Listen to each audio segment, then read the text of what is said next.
Bien, entonces, para este problema, lo que debemos nosotros es ver en nuestra tabla de apéndice tabla uno, áreas bajo la curva de distribución de probabilidad y encontrar entonces para 1,82, 1,8, 1,80, 1,81 y 1,82, miren este valor. Entonces, la probabilidad para Z 1,82 es igual a 0.4656. Pero como ustedes se recordarán, como dice que es una curva normal, entonces acá nosotros si hacemos, recuérdense que Z tenía valores positivos, este es 0. Aquí vamos a encontrar el más 1,82 y aquí el menos 1,82. ¿Sí?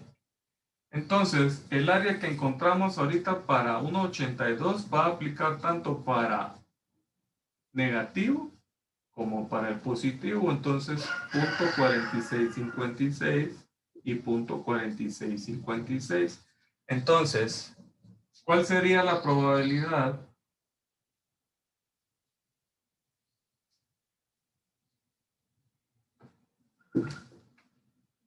Recuérdense que la probabilidad de qué valores a qué valores va, Perla.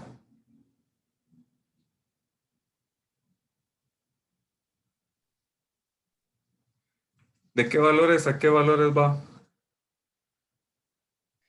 No es de menos 5 más 5, ¿no? ¿Cómo? Ay, espérame. Va, mira pues. Esos conceptos que son básicos que deben estar aquí para toda su vida, usted debe de saber que la probabilidad va de 0 a qué número. 1. 1. De 0 a 1. Entonces, Perla, estos conceptos usted no se le olvide. La probabilidad va de 0 a 1. Entonces, quiere decir que el área bajo la curva es 46.56. De la probabilidad de que Z esté entre menos 1,82 y más 1,82 es igual a el área bajo la curva de menos 1,82 es 0.4656 más el área bajo la curva para 1,82 positivo.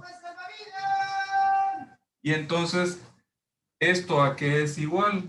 A 0. ¿Qué? 93, 12. 12. Que si usted lo expresa, así es, que usted lo expresa en porcentaje a que es igual. A 99.62. No, perdón, 93.12. 93.12%. ¿verdad? 93.12, correcto. Si ustedes en la otra sección me decían, Inge, pero ¿y qué pasa si yo le respondo no 4 decimales, sino 3 o 2?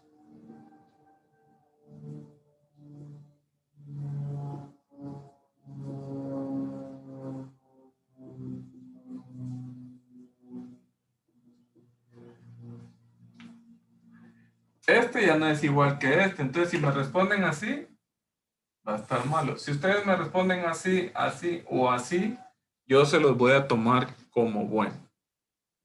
¿Sí?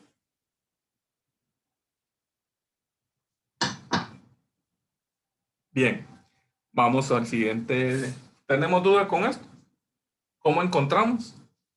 Ninguno, Inge, estamos bien. Estamos bien, ¿verdad? Bien, ok. Perla, ¿usted? Sí, todo bien. Va, de acuerdo. Ahora, para el inciso, para la literal B, la probabilidad va a ser la misma. Solo que la representación en escala de conjuntos indica que los límites de los valores también pueden ser considerados para la toma de muestra, ¿sí? Entonces, esto se representa como la probabilidad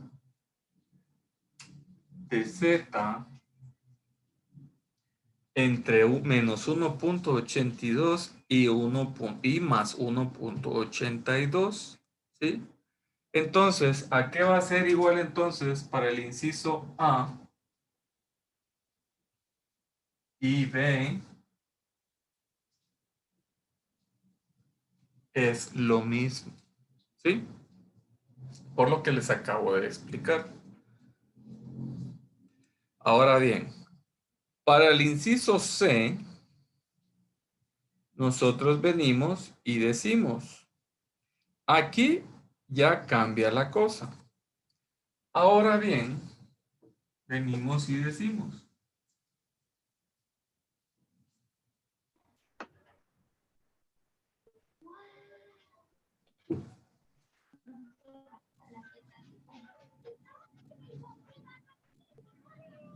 aquí ahora, era lo que yo les decía, ya no va a ser 19. Ahora para el inciso C, 48, miren. Entonces, para 48, ¿cuál va a ser el valor aquí? 48 dividido la raíz de 48. Esto es igual a, 0.6928, ¿no? así, 0.6928. Para este, vamos a tomar 16 menos 18, pero ahora la de 10, el error estándar va a ser 0.6928. ¿Qué resultado nos va a dar aquí? Para 16 nos va a dar menos 2.89. Y para la Z2 va a ser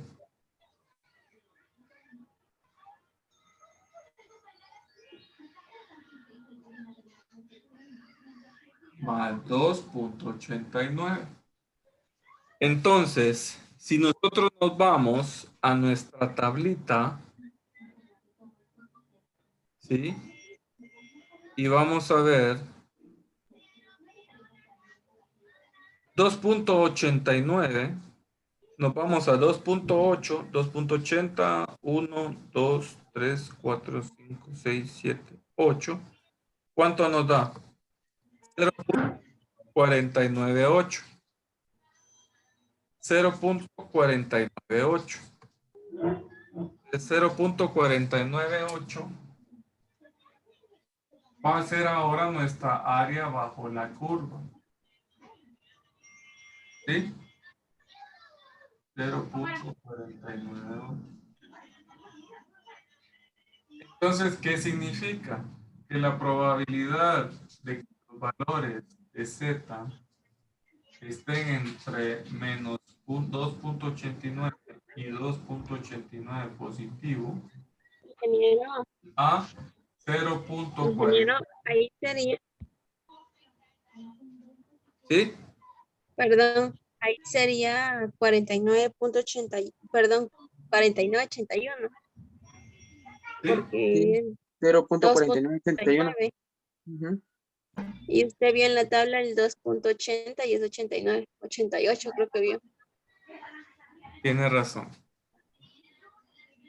Es que era para ver si estaban poniendo atención. 2.80, ajá, así es. 0.4981, muy bien. Yandri, ¿qué fue la que me respondió? No, fue Jensi, ingeniero. Perdón, Jensi. Muy bien, Jensi. Ya le estoy dando créditos allá. Bueno, Jensi, entonces, si ustedes ven, 0.4981 va a ser el área, ¿para qué valor? valor de Z de menos 2.89. Pero como tenemos para un valor de 2.89 positivo, acuérdense que aquí están los negativos y aquí están los positivos. Estas gráficas que yo le hago, siempre tenganla presente. Siempre. Entonces, para un valor de menos 2.89, tienen esta área bajo la curva. ¿Sí? Y para este valor de 2.89 positivo, tienen este valor de la curva. Entonces, ¿cuál va a ser el valor total de la probabilidad? 0.4981 más 0.4981.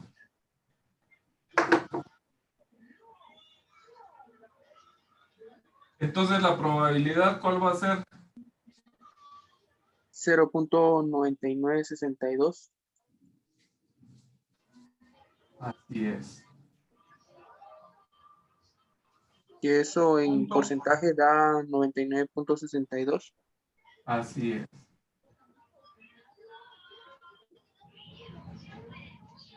¿Ya? Entonces, ¿qué significa? Que hay una mayor probabilidad de que con N48 podamos obtener valores promedio entre 16 y 20. Y eso es todo. ¿Estamos de acuerdo con esto? ¿Estamos bien ahí? ¿Perla? Sí, Bueno, sí. para el problema número 2. El problema número 2 creo que fue el que más dolores de cabeza le dio. Sí, porque no tiene N. Exactamente. Entonces, ¿qué deben de hacer ustedes? Lo mismo. Sigma X barra es igual a sigma dividido la raíz de n. Y z es igual a X barra menos mu dividido sigma X barra. Entonces, ¿qué dice el problema? A ver. Dice, en una distribución normal con media de 375, la media que nos da ahí no es media de la muestra, es de la población. Mu igual 375. Y una desviación estándar dice de 48. ¿Cuál es la probabilidad de qué tamaño debe tomarse una muestra para que la probabilidad sea al menos 0.95? Para que la probabilidad de ese valor de media sea al menos 0.95. Si sus valores de media dice que la media de la muestra caiga entre 370 y 380. Así dice, ¿verdad? Su problema. Sí, así dice. Va, de acuerdo. Ahora bien, ¿qué tenemos que hacer aquí? Aquí lo que tenemos que hacer es, dice, vamos a ponerlo.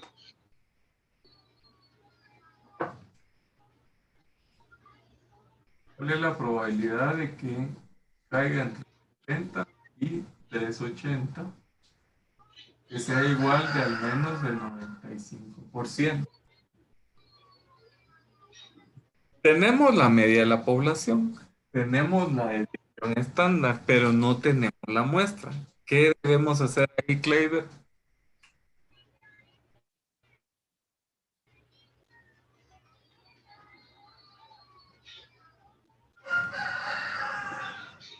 Uy, liga, ahí se me la pone difícil.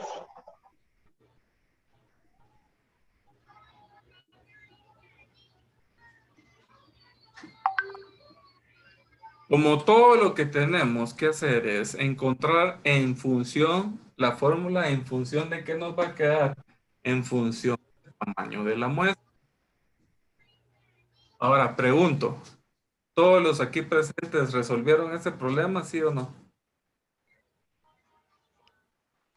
La verdad, yo sí lo resolví, pero yo reduje todo, no saqué un mayor distribución de datos.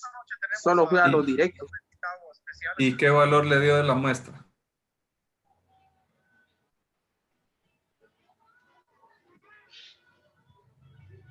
Bueno, yo aquí resolví entre todo esto, a mí me dio 0.97, 975 y para Z me dio 1.96. ¿Y qué valor Entonces, de la muestra? eso sí ya Inge, no, ya Inge, no. Ok. fíjese que a mí el valor de la muestra me quedó en 3.55. ¿Y cómo lo encontró? Ah, Lo no, pues, copió. Se fue a San no, Google y lo copió. no. Va, miren pues. Ingeniero, yo lo que hice, yo considero que está mal, pero fue la opción que yo encontré, que es ir revirtiendo todo el proceso, como ir de abajo para arriba, por decirlo así. Exacto. Y al final me dio 354 y decimales. Y pues yo puse que la muestra debía ser de 354, 355. Ya. Bien. Pero ¿cómo lo resolvieron? Bueno, eso lo resolvieron ya en su tarea, porque su tarea sí la tenían que haber entregado ayer, ¿verdad? Sí, yo como le digo, lo hice así como que si ir Bien, revirtiendo las ok. acciones. Bueno, hoy que lo revise lo voy a ver. Bien. Entonces, si ustedes se dan cuenta, para Z1, esto es igual, 370 menos 375 menos 5 dividido 48 dentro de la raíz de n. Y para esto les va a dar positivo. 48 dividido la raíz de n. Entonces, la probabilidad, ¿cuál sería? De que z esté dentro de menos 5 dentro de 48 dividido la raíz de n y 5 dividido 48 dentro de la raíz de n. Y dice de que la probabilidad debe de ser del menos 0.95. Bien. Entonces, ¿qué pasa en esta solución? Decimos entonces lo siguiente. Como los valores debajo de la curva, siempre el concepto de la curva normal límite central es encontrar áreas bajo la curva, ¿sí? Entonces, acá es 375, acá es 370 y acá es 380. ¿Qué vamos a hacer entonces? Decimos nosotros que como toda Z va a ir de 0 a ¿qué? A 1. Entonces aquí va a haber punto 5 y aquí va a haber punto 5. Entonces, lo que hacemos es, vamos a encontrar primero para este valor o para este valor. Para cualquiera de los dos, negativo o positivo, en nuestra tabla de áreas bajo la curva, nos dice lo siguiente. Esta es nuestra gráfica de áreas bajo la curva, ¿sí? Si ustedes se dan cuenta, encontrar un punto 4875 es para este valor de Z menos 2. Z igual a 2.24. Entonces, dice acá, entre la media y los valores positivos de Z. Entonces, entre la media y el valor positivo de Z es la probabilidad de que Z sea menor a 5 dividido 48 dentro de la raíz de n, igual a 0.95. Aquí ya no va a ser 0.95. ¿Por qué? Porque como estamos agarrando de la media para acá, y esto es 0.5, o sea, en total es 1. Pero si lo dividimos entre 2 para saber cuánto es lo correspondiente solo a esta área, 0.95 dividido 2, ¿a qué les va a dar igual? Punto A 47. 0.47. A 0.475. ¿Sí? Entonces, si ustedes se van, ese 0.0475, ustedes lo que tienen que hacer es buscar un valor de Z que dentro de las áreas bajo la curva, que son todos estos números, les dé 0.475. Entonces, ¿qué valor les da aquí? Aquí está, ¿eh? 0.475 está aquí. ¿Y para qué valor de Z le da? Para 1.9 y 0.06 sería para Z 1.96. Para Z 1.96, entonces sería igual a 5 dividido 48 dentro de la raíz de n. Entonces, haciendo la ley del sándwich, esta raíz de n, ¿a qué se convierte? A 5 por la raíz de n dividido 48. Esto es igual a esto. Entonces, 1.96 es igual a 5 por la raíz de n dividido 48. ¿Sí?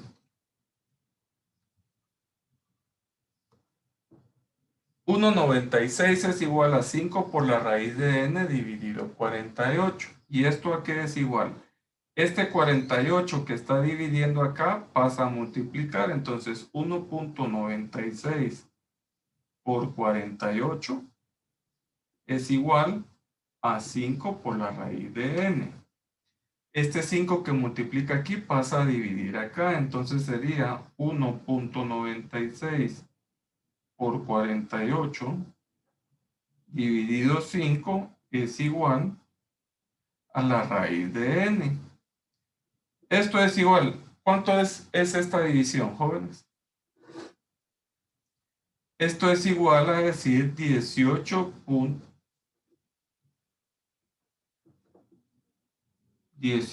punto ¿qué? 82. 18.82.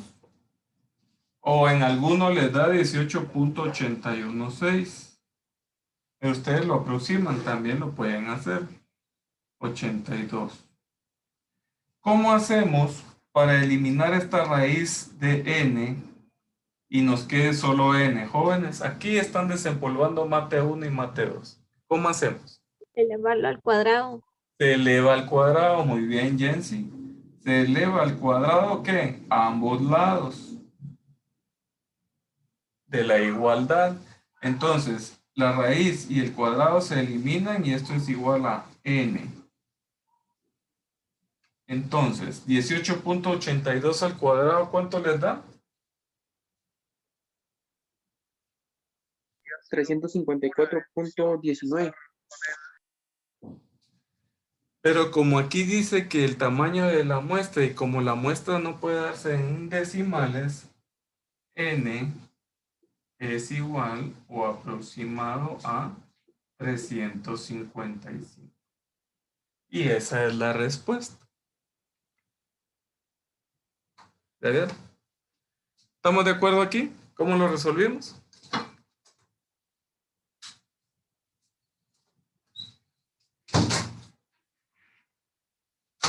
¿Estamos ahí de acuerdo?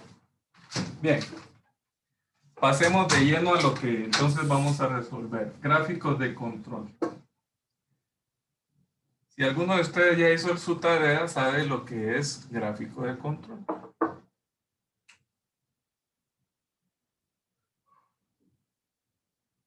Gráficos de control. Hay diferentes. Está el gráfico X barra, R y P. Nosotros hoy vamos a resolver el X barra. Entonces, ¿qué nos dice? A ver.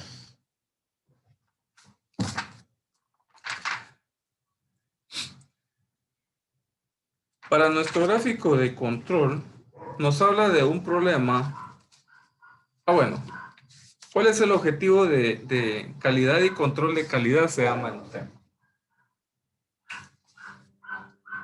Calidad y control de calidad.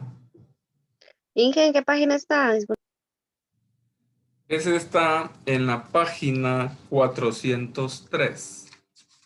El objetivo de calidad y control de calidad es examinar por qué el concepto de calidad, asegurar que un producto o un servicio sea consistente, confiable y esté libre de errores y defectos. Es importante en la toma de decisiones. Aprender cómo utilizar gráficos de control para supervisar la producción de un producto y ver si está cumpliendo con los estándares de calidad establecidos. Reconocer patrones que indiquen que un proceso está fuera de control. Entender el proceso de construcción de gráficas X barra R y P. E introducir los conceptos básicos de administración de la calidad total. Aprender cómo se utiliza el muestreo de aceptación para controlar la entrada de un proceso con el fin de asegurar que cumpla con los estándares de calidad establecidos. Entonces, nos hablan en principio de un problema. Dice la gerente de la sucursal de Trans Carolina Bank en Durham, Carolina del Norte, acaba de establecer una caja rápida para las operaciones consistentes en un solo depósito o retiro. Espera en última instancia que las transacciones rápidas se realicen en un promedio menor de 60 segundos. Por el momento, solo desea estar segura de que la caja rápida trabaja sin interrupciones y de forma consistente. Una vez que el proceso está bajo control, podrá dedicar su atención al objetivo de reducir el tiempo promedio para cumplir con la meta de 60 segundos. Durante el mes anterior, muestreó al azar 6 operaciones.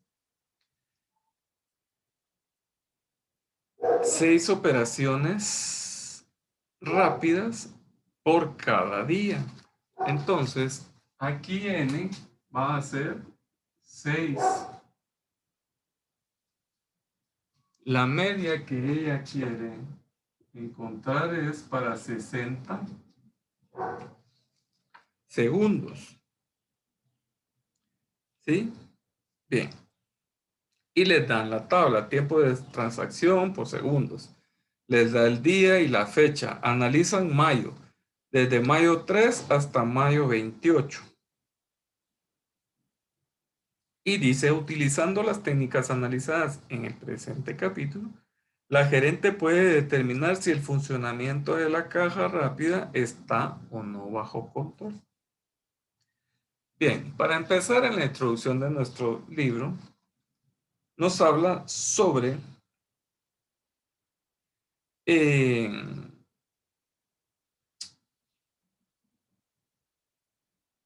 dice que a menudo escuchamos que todo el mundo habla del clima, pero nadie está preparado para hacer algo al respecto.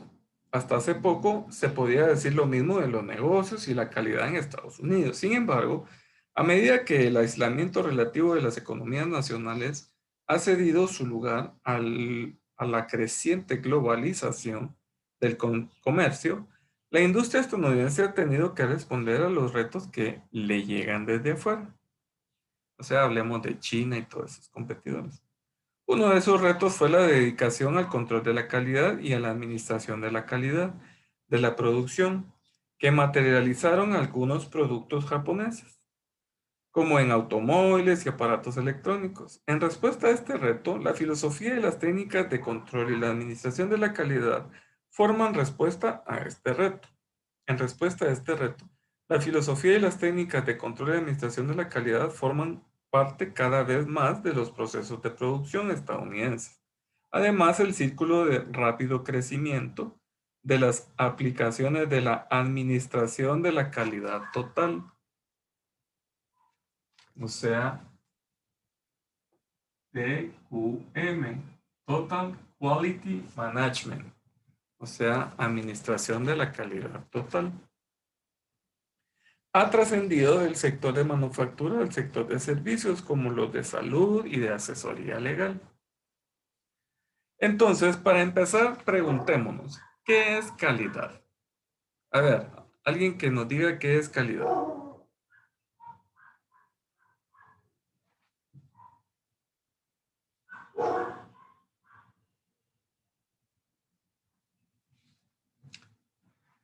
Alguien que nos diga qué es calidad.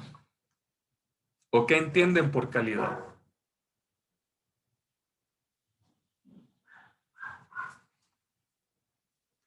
Por ejemplo, acá nos presenta un ejemplo de un vehículo, un automóvil. Cuando ustedes hablan de calidad sobre un vehículo, ¿qué es lo primero que se les viene a la mente?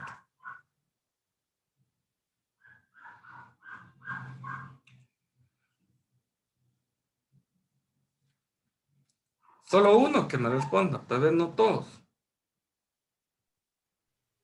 Es como dar característica de algún objeto, Inge. Sí, pero por ejemplo, de un automóvil de alta calidad. ¿Qué se le viene a la mente? Un automóvil de alta calidad.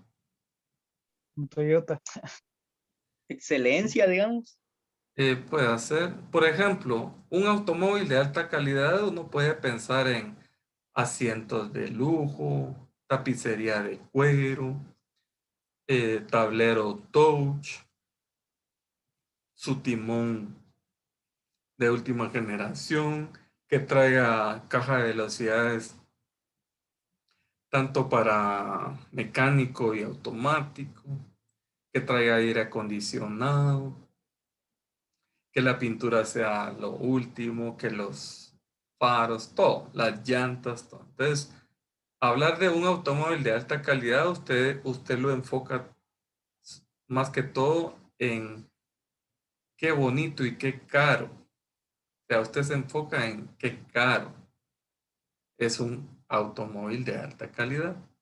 Lo mismo podemos hablar sobre los celulares, los teléfonos inteligentes o smartphone. Ustedes pueden decir que un smartphone de alta gama es aquel que tiene 4 cámaras de 80 megapíxeles, que tiene, por ejemplo, la memoria de 500 gigas, etcétera. Entonces, mientras que el de media gama es más o menos como es un Huawei, un Y6, Y7, Y8, y uno de baja gama como los frijolitos. Entonces, usted lo relaciona todo lo que es calidad en lo visual o lo aparente. Pero en este caso vamos a hablar de calidad a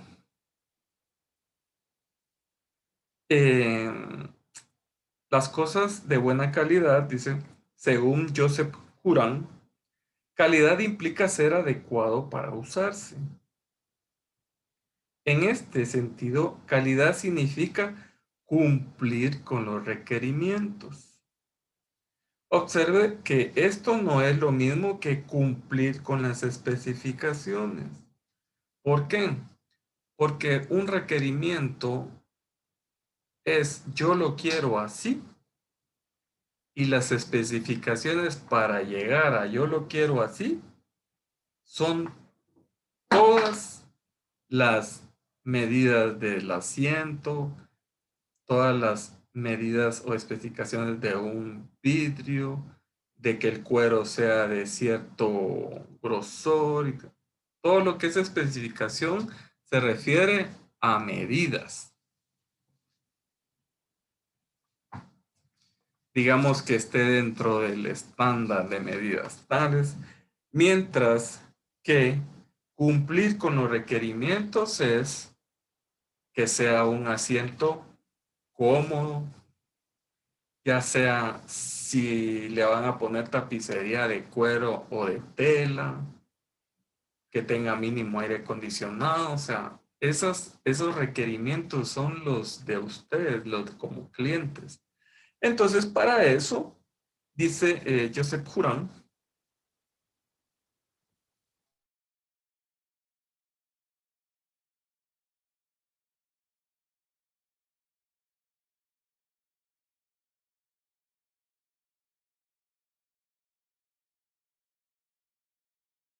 como que está inestable, regrese, como que está algo inestable esto.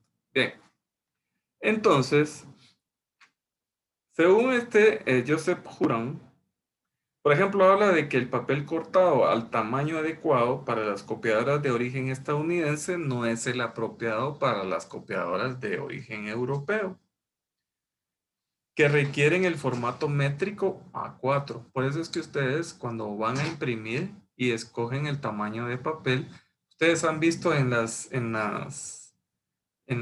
¿cómo se llama? En los tipos de tamaño, les tira A4 y en otros les tira tamaño carta. Entonces, si ustedes se dan cuenta, el A4 es más angosto. Entonces, cuando ustedes le tiran carta, hace esto. Y el A4 hace esto por las medidas del tamaño de papel en Europa. Bien. Entonces, tome en cuenta que la idea de cosas que funcionan de la manera en que se espera pone de manifiesto que la calidad está definida tanto por el cliente como por el productor.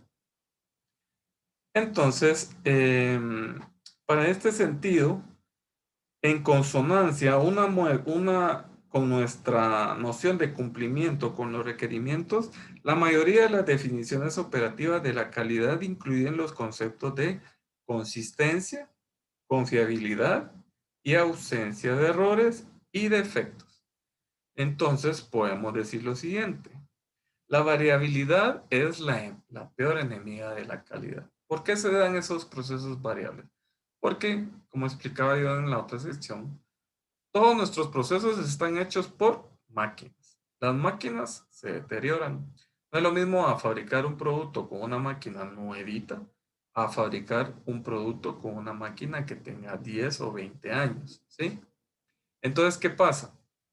Pasa lo siguiente, que entonces empieza a haber variación.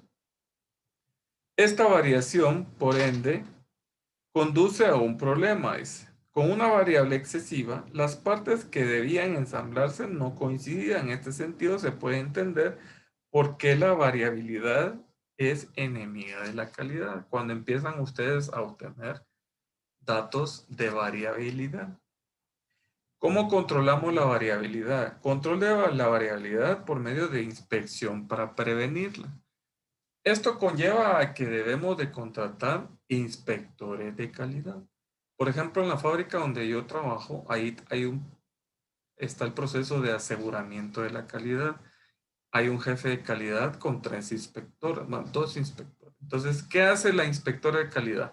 En la línea de producción en nuestros procesos, viene la inspectora y toma muestras a cierta hora, a cierto tiempo. Entonces esas muestras vienen en una mesa, las analiza y mide ancho, largo el producto, el espesor, que la tela sea consistente, que no tenga arrugas, etc. Todas esas variables son las que van a garantizar de que el producto final, lo que sale al final de la línea, sea producto de calidad. Entonces, nosotros podemos venir y decir lo siguiente.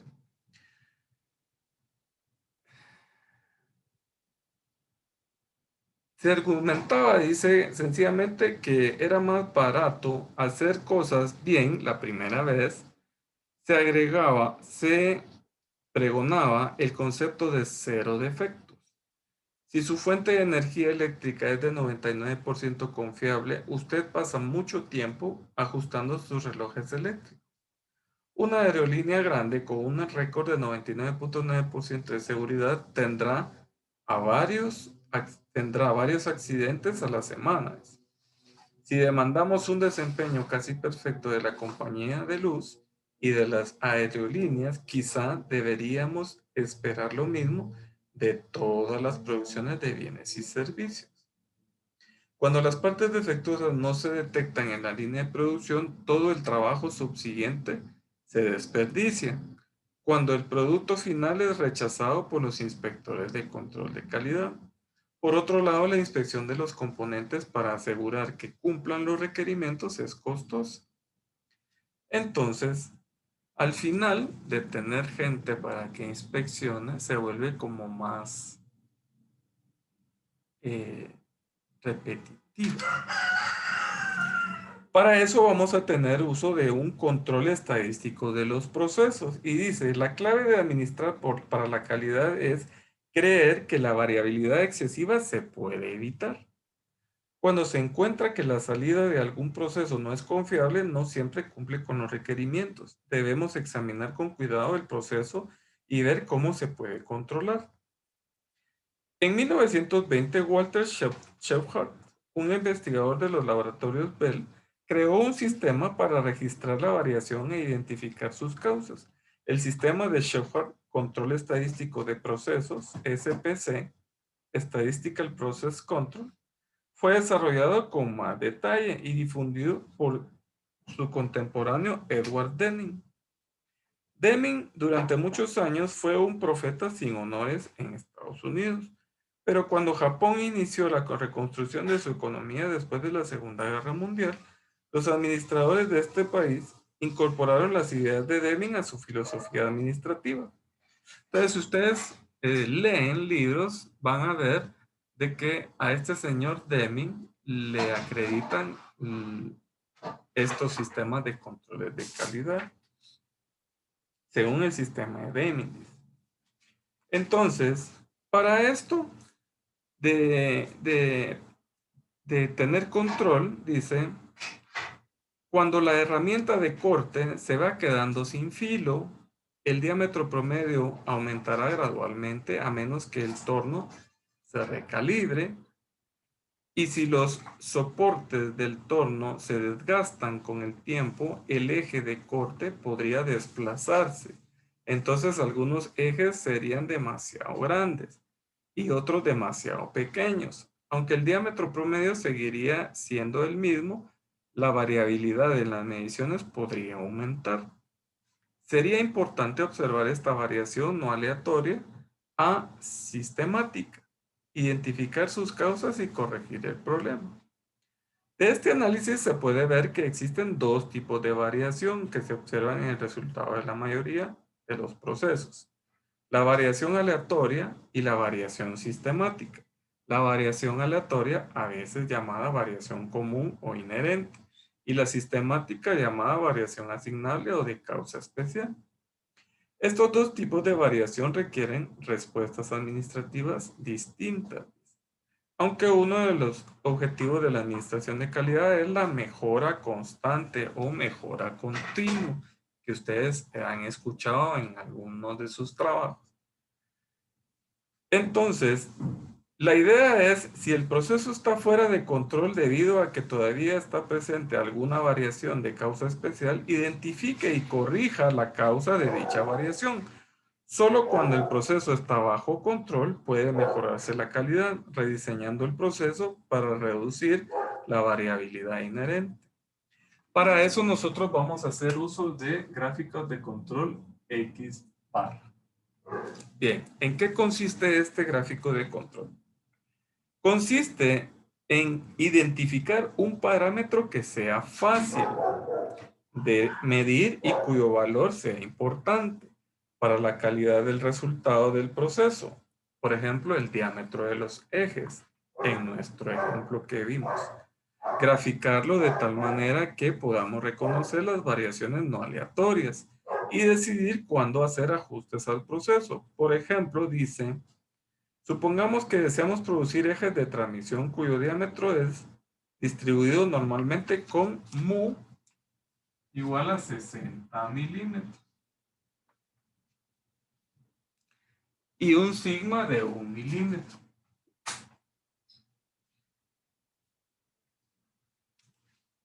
Entonces, en la mayoría de las situaciones, suponer una distribución normal con mu y sigma conocidos no es razonable.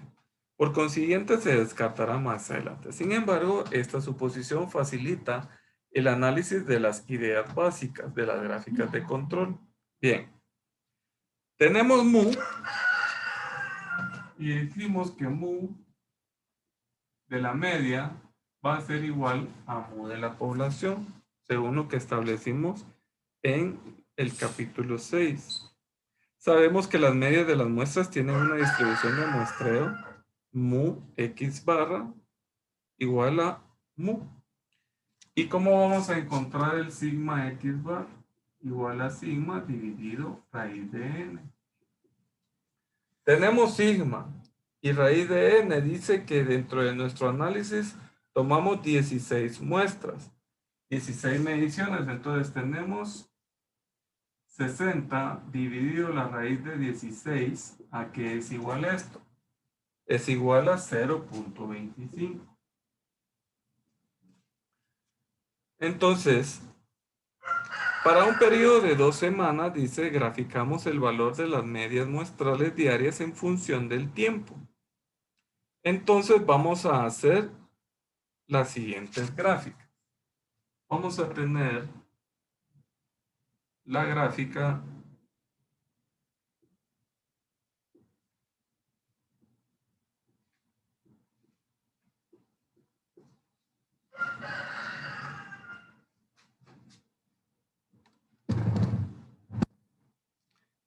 aquí dice límite de control superior, límite de control central y límite de control inferior. ¿Qué son esos límites de control, jóvenes? ¿Qué nos dice?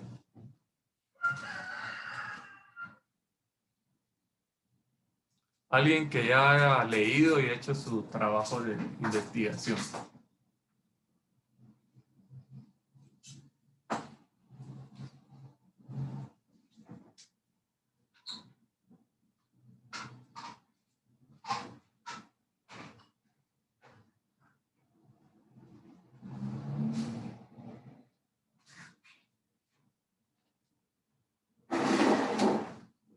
¿No? Bien. Nuestro límite de control va a ser nuestra media, que esta es igual a 60. Entonces acá tenemos 60 milímetros. Nuestro límite de control superior es igual, ¿a qué es igual? Es igual a mu más 3 sigma.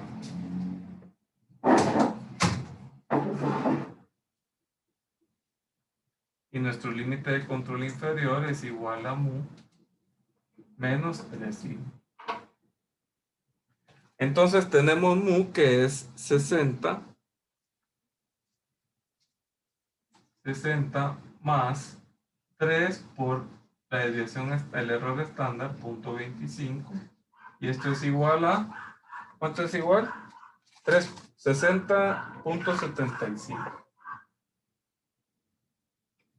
Y nuestro límite de control inferior va a ser 60 menos 3 por 0.25 es igual a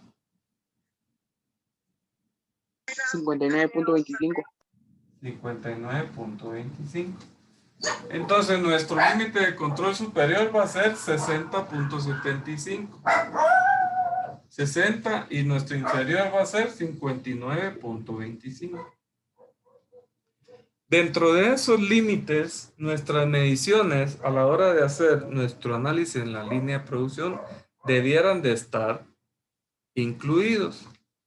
Entonces, un proceso bajo control es aquel que, por ejemplo, tiene valores que están dentro de los límites. Entonces está bajo control.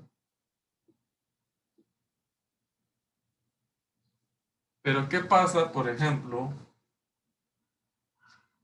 Vamos a hacer aquí la par.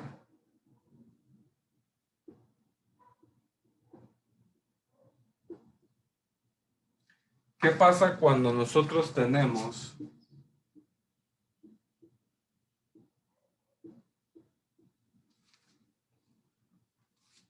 esta observación hace que el proceso no esté bajo control.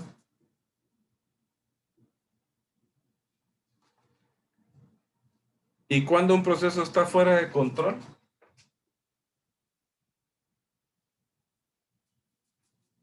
Cuando, por ejemplo, nuestras observaciones tienen este comportamiento, o sea, o tienen todo en creciente o todos en decreciente.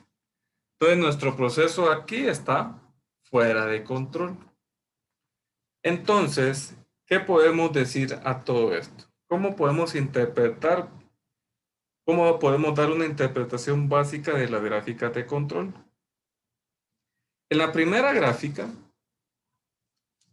todas las observaciones caen dentro de los límites de control, de manera que el proceso está controlado.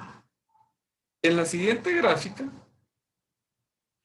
observamos nosotros que la observación esta o la toma esta que vemos acá está fuera de los límites de control. En este caso, el proceso está fuera de control. Y en el tercer gráfico, nosotros podemos ver que a pesar de que las 10 observaciones caen dentro de los límites de control, no muestra una variación aleatoria. Entonces presenta un patrón de incremento. Entonces nuestro proceso tampoco está bajo control. Siempre que se encuentre una falta de aleatoriedad, debe suponerse que algo sistemático, o sea, dentro de nuestro proceso, lo ocasiona y determinar cuál es la causa asignable. Aunque todas las observaciones estén dentro de los límites de control, se dice que el proceso está fuera de control. ¿Por qué? Porque tiene una tendencia hacia el incremento. Para todo esto, nosotros podemos decir que puede darse de que la cuchilla del torno tenía cada vez menos filo o el departamento de mantenimiento no le había afilado según lo programado. Entonces, ¿qué tipo de patrones vamos a observar o debemos buscar? Entre los patrones que se presentan más a menudo están observaciones externas individuales. Por ejemplo,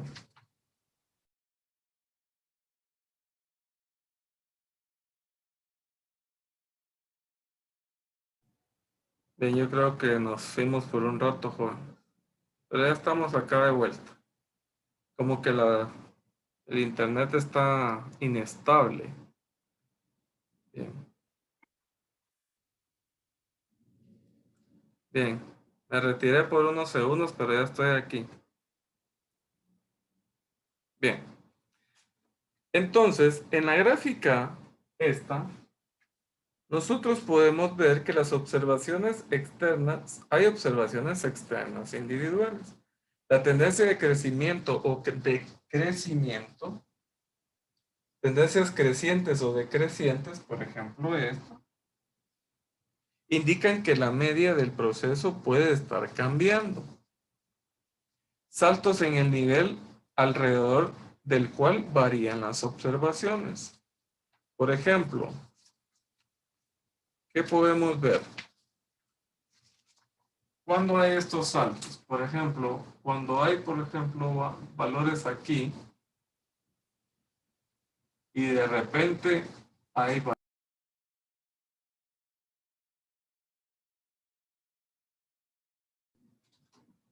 Bueno, jóvenes, yo creo que esto ya está inestable otra vez. Bien.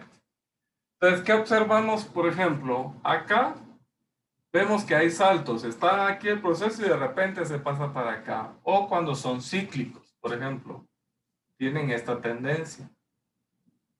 O, por ejemplo, tienen una tendencia todos al límite de control superior o todos al límite de control inferior. Todos los datos están en esta posición.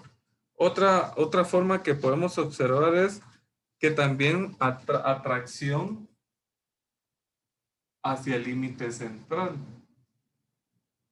Todos los valores están cercanos al límite central. Ese tipo de gráficos es lo que podemos nosotros observar dentro de nuestros procesos.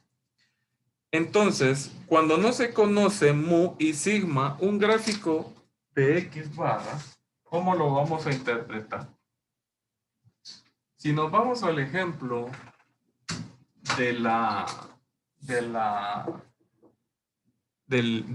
si nos vamos al ejemplo del libro, podemos decir, donde nos muestran los datos sin procesar, medias, muestrales, diarias y rangos para la caja rápida del Transcarolina Bank.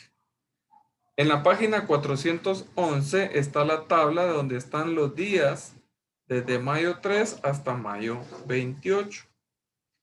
Y al final está la media y la sumatoria de la media. Y a la par los rangos. ¿Qué pasa cuando no conocemos mu y sigma? Cuando no conocemos mu y sigma, nosotros lo que hacemos es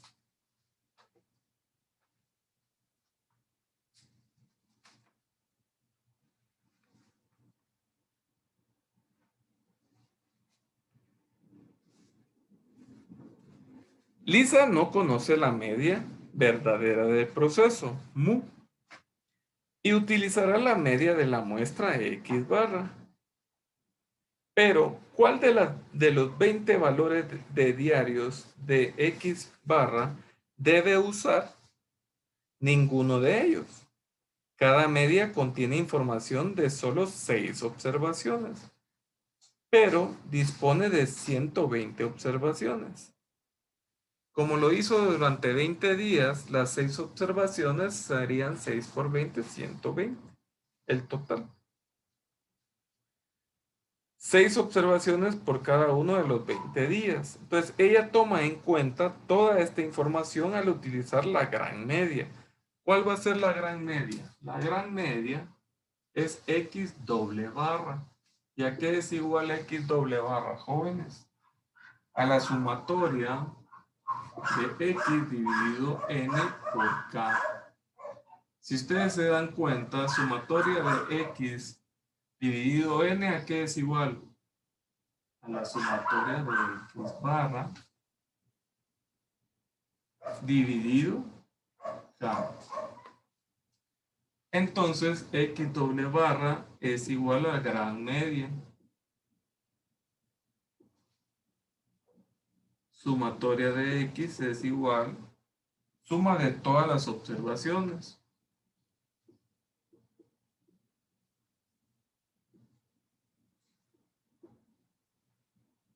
Sumatoria de X barra es igual a suma de todas las medias.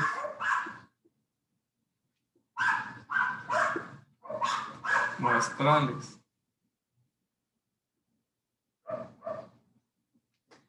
Y K va a ser el número de muestras tomadas. Número de muestras tomadas. N es igual al número de observaciones de cada muestra.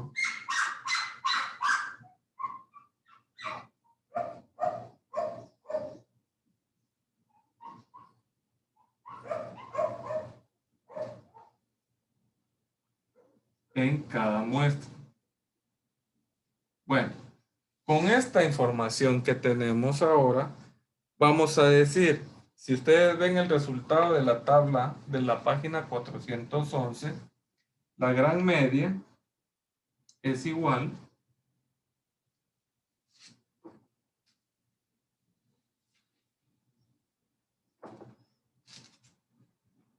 a la sumatoria de X dividido N por K.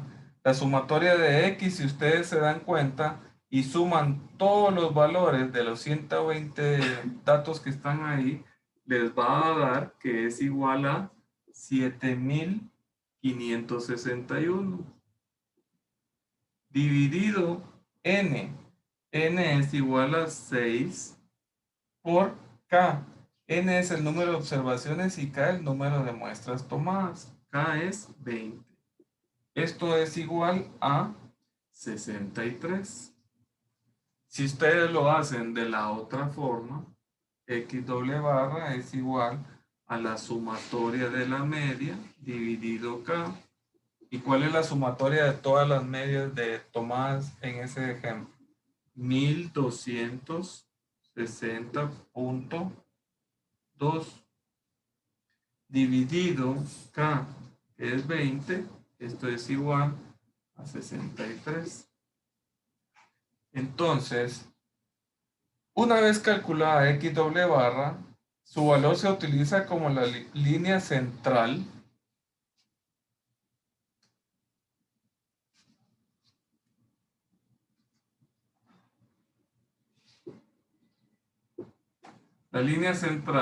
va a ser 63 y el límite inferior, límite de control inferior, entonces, ¿cómo lo vamos a calcular?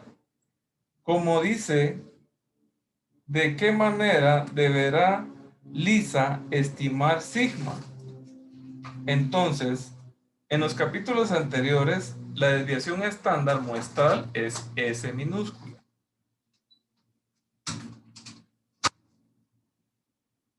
Para estimar sigma, sin embargo, en los gráficos de control se ha vuelto costumbre basar la estimación en sigma y en R barra. El promedio de todos los rangos de las muestras. Esta costumbre surge porque a menudo las gráficas de control se grafican en la planta y era mucho más fácil para los trabajadores calcular los rangos de las muestras. Entonces, la relación entre sigma y R barra se capta en un factor llamado D sub 2, que depende de N, el tamaño de la muestra. Los valores de D sub 2 lo vamos a encontrar en la tabla, en el apéndice de la tabla 9. ¿Dónde encontramos ese apéndice de la tabla 9?